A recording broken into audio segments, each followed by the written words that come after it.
बीते दिनों हमने देखा था कि आरजीकर रेप केस से जुड़े कई मामले अब सीधे सुप्रीम कोर्ट आ पहुंच रहे हैं और जिसमें वेस्ट बंगाल सरकार भी पीछे नहीं हट रही। अब जहां टीएमसी रूलिंग पार्टी एक बेल को चैलेंज करते हुए दिखी है, वहीं एक वुमेन एडवोकेट ने भी उल्टा टीएमसी के खिलाफ आवाज उठाई है और कहा है कि उन्होंने एविडेंसेस के साथ इस केस में टैंपरिंग की है। ये एक्यूजेशन टीएमसी पार्टी पर इस मामले की शुरुआत से ही लग रही है और यहाँ तक कि फीमेल एडवोकेट ने जस्टिस बीआर गवई के सामने तक कह दिया कि लोग उन पे हंस रहे हैं कि वे एक टीएमसी रूल्ड स्टेट में जस्टिस की उम्मीद कैसे कर रही है। अब बात ये है कि जब मामला इतना भयानक हो जाए तो आखिर लोग कोर्ट्स के अलावा किधर जाएंगे। जहां टीएमसी पार्टी पर आए दिन इल्जाम लग रहे हैं, वहीं वेस्ट बंगाल सीएम ममता बनर्जी ने उल्टा कहा है कि वे एक ऐसा लॉ लेकर पेश होंगी कि रेप केसेस में सीधे फांसी मिले। और आपको बता दें कि वेस्ट बंगाल लेजिस्लेटिव असेंबली ने ये anti rape bill, the Aparajita women and child West Bengal criminal laws amendment bill 2024 को पास भी कर दिया है।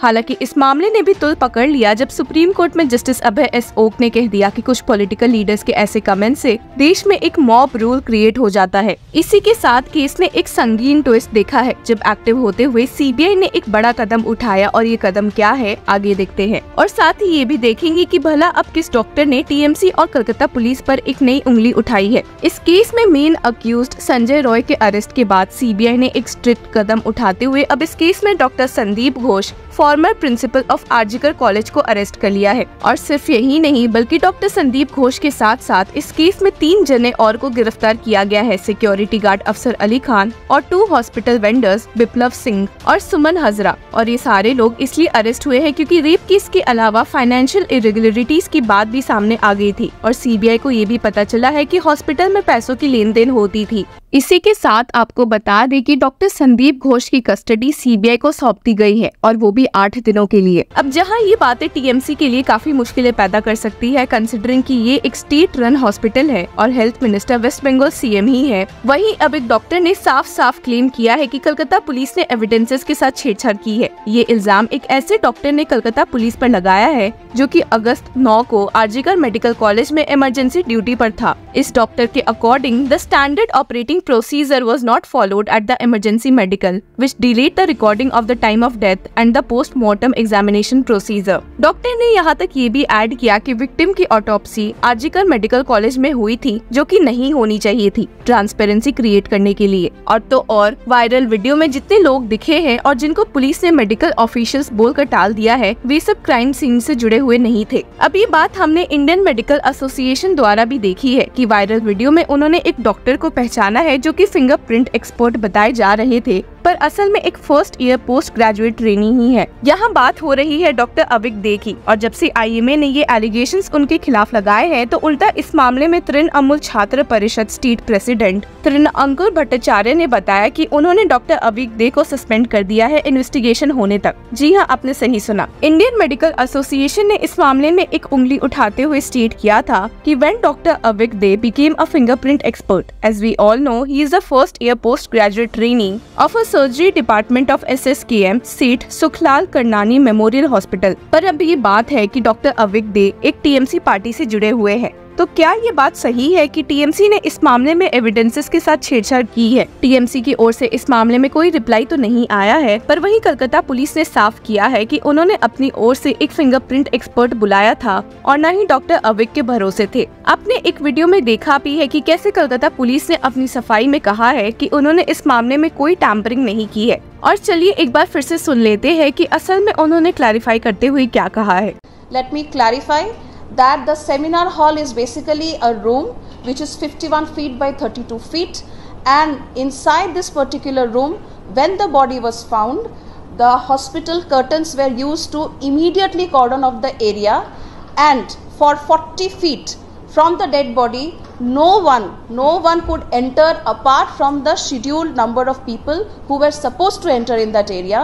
And the video that you may have seen, it pertains to an area which is outside. Only few people could enter who were designated, which includes the investigating officer, the forensic officials, some police officials, and the photography videography team, and the people who were assigned with the duty of shifting the dead body later on. Apart from them, nobody else could enter this particular cordoned off area. और इसी के साथ उस viral video पर भी एक नजर डाल लेते हैं, जिसकी वजह से आए दिन टीएमसी और कलकत्ता पुलिस पर इल्जाम लग रहे हैं और ये एक इल्जाम बीजेपी ने भी उनके ऊपर लगाया है।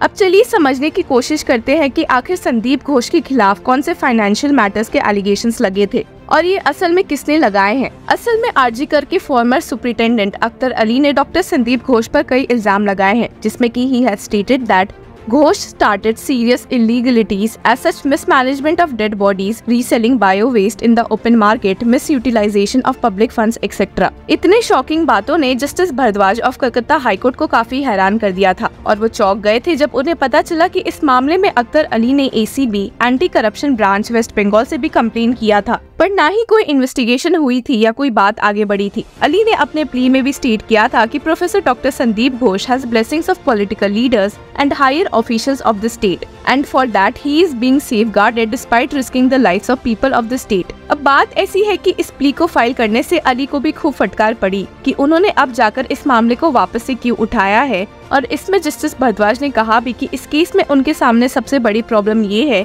कि भला इसकी जांच कौन करेगा, सीबीआई या फिर स्टेट द्वारा फॉर्म्ड एसआईटी। इस मामले में स्टेट करते हुए he quoted, I am not getting into that allegations. I am concerned only about who will investigate, whether the SIT will investigate or CBI will investigate. That is what this court will decide if it can. Justice Bhardwaj Ali के इस plea से काफी नाराज भी दिखे थे और उन्हें फटकारते हुए कहा भी था कि उन्होंने कोर्ट का टाइम वेस्ट करने की कोशिश की है, इसलिए क्योंकि हियरिंग के दौरान ये पता चला कि अख्तर अली को इस मामले में सिर्फ एक ही थ्रेटनिंग कॉल आया था और वो भी साल 2023 में, और उन्होंने जाकर अब कोर्ट का रुख किया है। डांट लगाते हुए जस्टिस भारद्वाज ने स्टेट किया था कि we have thousands of matters pending. This is a waste of time. This is very unfair. You are not making relevant submissions. हालांकि इस पॉइंट पर अख्तर अली ने खुद को डिफेंड करते हुए कहा भी था कि thousands of matters may be pending, but this has shocked the conscience of the nation. लेकिन कोर्ट ने इस सबमिशन से एतराज जताया और पलट जवाब देते हुए कहा, The time of the court is very limited, so many matters are pending. All these matters deal with citizens. I cannot ignore them. जिसके बाद ही जज ने इस मामले को सीबीआई को हैंडओवर कर दिया था और जिन्होंने अब इस केस में डॉक्टर संदीप घोष को अरेस्ट कर लिया है। इसी के साथ साथ ईडी ने भी डॉक्टर संदीप घोष के खिलाफ एक मनी लॉन्ड्रिंग का केस बनाया है। तो देखते हैं कि आगे कोर्ट्स इस मामले में क्या ऑर्डर्स दे सकते हैं। Till then keep following Law चक्रा।